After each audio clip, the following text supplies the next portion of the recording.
खंदक की जंग, जंगे अहजाब, एक ऐसी जंग जिसमें मदीना के मुसलमानों का बचना लगभग नामुमकिन था। मदीना के यहूदियों ने और मक्का के कुरैश ने मिलकर मदीना को दोनों तरफ से घेर लिया। तब दुश्मनों पर एक ऐसी फौज ने हमला किया जिसे किसी के द्वारा देख पाना नामुमकिन था। दुश्मनों को वापस मक्का लौटना पड़ा और गद्दार यहूदियों को सजाए मौत दी गई। पूरे अरब में इस्लाम एक नई ताकत के रूप में उभर कर सामने आया। मक्का के कुरैश, मदीना के यहूदी और रेगिस्तान कबीले गताफान ने मिलकर एक ऐसी सेना तैयार की जिसका मकसद था मदीना पर हमला करके मुसलमानों को पूरी तरह खत्म करना। और इन सभी कबीलों को एक करने के लिए मीटिंग फिक्स करने वाला था मदीना का यहूदी कबीला बनु नजीर। लेकिन बनु नजीर कबीले ने ऐसा क्यों किया?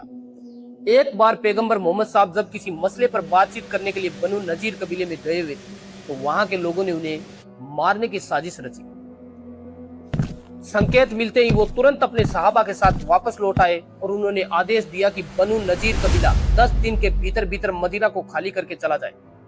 लेकिन उन्होंने ऐसा करने से मना कर दिया। तब मदीना के मुसलमानों ने यहूदियों के किलों का घेराव किया और आखिरकार उन्हें मदीना छोड़कर खैबर में जाकर बसना पड़ा। इसी बात का बदला वो मदीना के मुसलमानों से लेना चाहते थे। कुरैश की सेना के 10,000 योद्धा, जिसमें रेगिस्तान कबीले गताफान के खूंखार योद्धा भी शामिल थे, मदीना की ओर बड़ी तेजी से बढ़ रहे थे और मुसलमानों की संख्या थी महज 3,000। पैगंबर मोहम्मद साहब को जब इस विशाल सेना के आने की खबर मिली तो उन्होंने तुरंत अपने सहाबा के साथ मशवरा किया। हजरत सलमान फारसी, जो फारस यानी ईरान के रहने वाले थे, उन्होंने कहा कि जिस तरह फारसी अपने किलों की रक्षा उसके चारों तरफ खंदक खोद कर करते हैं, अगर मदीना को चारों तरफ से एक विशाल खंदक से प्रोटेक्ट कर दिया जाए तो दुश्मनों का मदीना के भीतर घुसना नामुमकिन है। मदीना 3 तरफ से पहाड़ और खजूर के बागों से घिरा हुआ था। एक तरफ से हमला होना संभव था। मदीना के मुसलमानों ने दिन रात एक करके 20 दिन के भीतर भीतर एक ऐसी खंदक तैयार कर दी जिसे दुश्मनों के द्वारा पार करना नामुमकिन था। दुश्मन सेना जब मदीना पहुंची और उन्होंने अपने सामने जो खंदक देखी तो वो हैरान रह गए।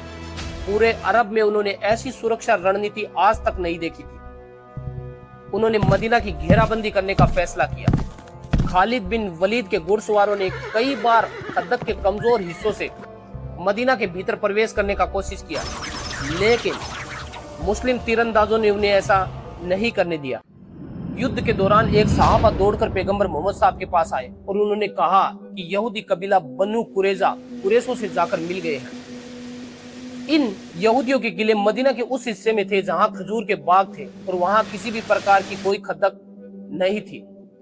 लेकिन यह कबीला तो मुसलमानों के साथ समझौते में था।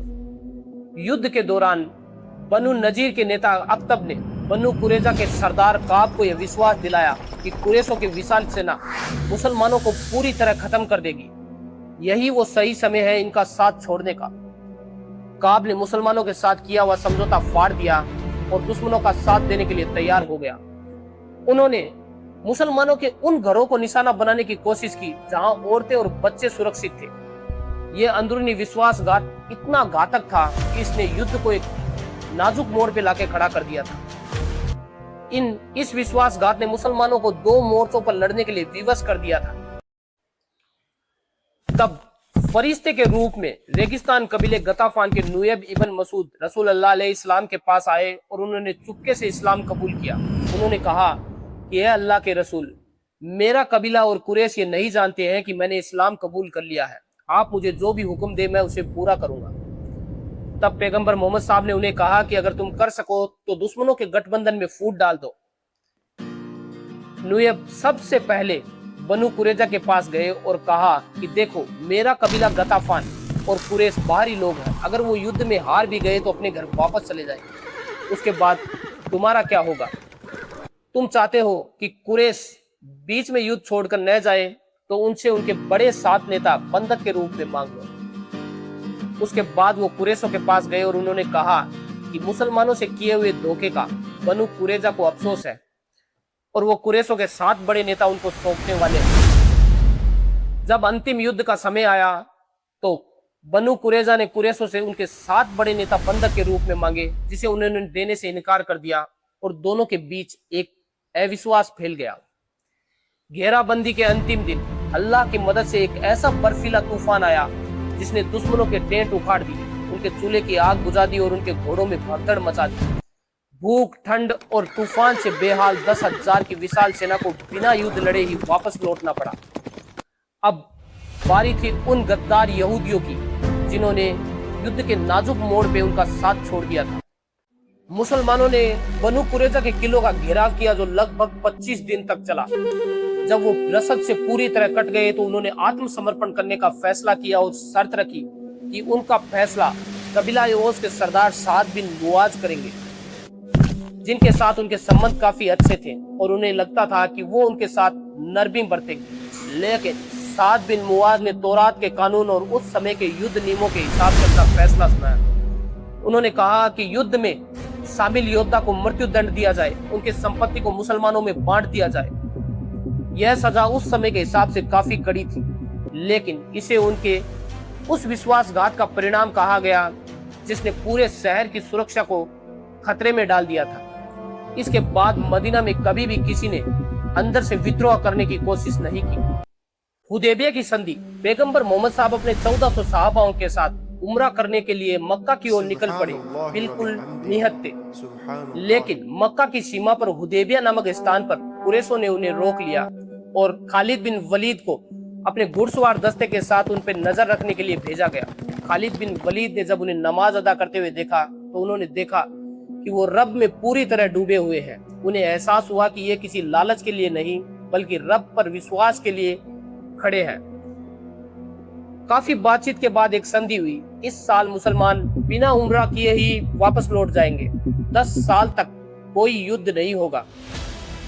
मक्का का अगर कोई आदमी मदीना जाता है तो उसे वापस करना होगा, लेकिन मदीना से अगर कोई आदमी मक्का आया तो उसे वापस नहीं किया जाएगा। इस शांति काल में खालिद बिन वलीद ने इस्लाम के प्रति गहराई से सोचा और उस खालिद बिन वलीद के भाई वलीद बिन वलीद जो मदीना में थे, उन्होंने पैगंबर मोहम्मद साहब का एक संदेश खालिद बिन वलीद के पास भेजा, जिसमें लिखा था कि खालिद जैसा समझदार और अक्लमंद इंसान इस्लाम से इतना दूर कैसे रह सकता है? वो अपनी अक्ल का इस्तेमाल सच्चाई को पहचानने में क्यों नहीं कर रहा?